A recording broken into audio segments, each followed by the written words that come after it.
I have been on a board game kick lately, and this game is probably the best one I've found as of recently. This is Tales of the Arabian Nights, and it's been out for a while, but I felt the need to introduce what is probably my favorite board game so far, and it is a great storytelling game. Chris was talking about his adventures with NaNoWriMo, and that got me thinking about stories that we love to tell, and that led me to this game, where, yes, winning is part of the game, but a lot more is to be said for having the most fun in creating an epic story for your character.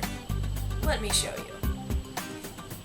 So the entire game is based off of the 1001 Tales of the Arabian Nights, which follows the stories of iconic characters such as Sinbad, Ali Baba, Aladdin, and it's all told from the perspective of Scheherazade, who is basically trying to tell a story that will never end so she can stay alive as long as possible.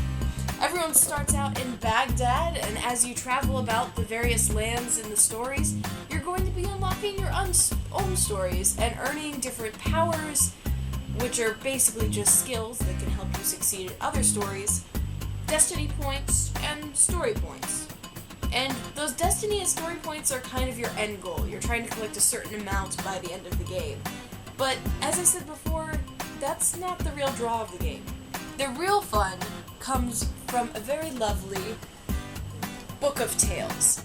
This thing is packed with stories, something along the lines of 2,000 of them.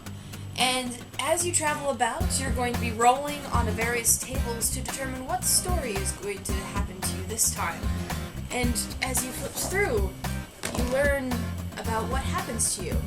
A distraught merchant has his special tunic stolen by an evil vizier. You have offered to help him recover it. You know that only Ali Hassan, the greatest of all thieves, is equal to the task. But you have to convince him to do it. If you don't have any skills whatsoever, you have to pay him, and pay him quite a lot. But if you know seduction, or beguiling, or appearance, you can kind of convince him to take it on for free.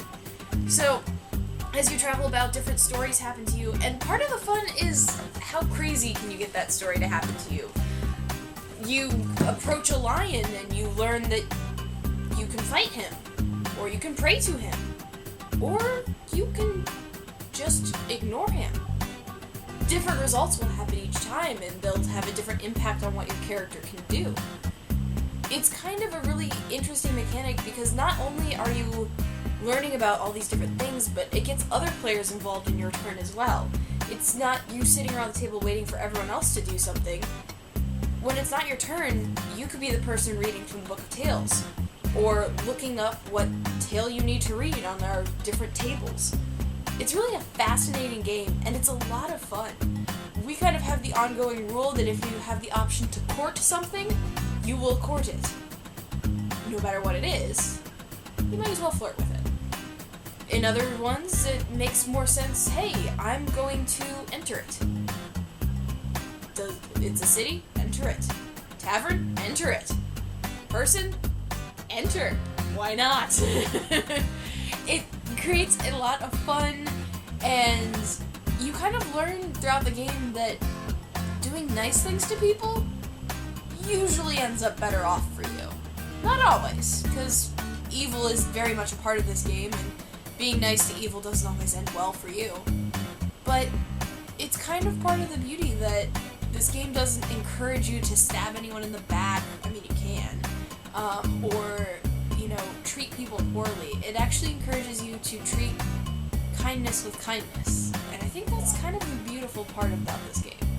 So, if you're interested in an adventure storytelling game that gets a lot of people involved, if you love folk tales and have loved the Tales of the Arabian Nights, maybe look at this one. I guarantee it will be a lot of fun at your next game night.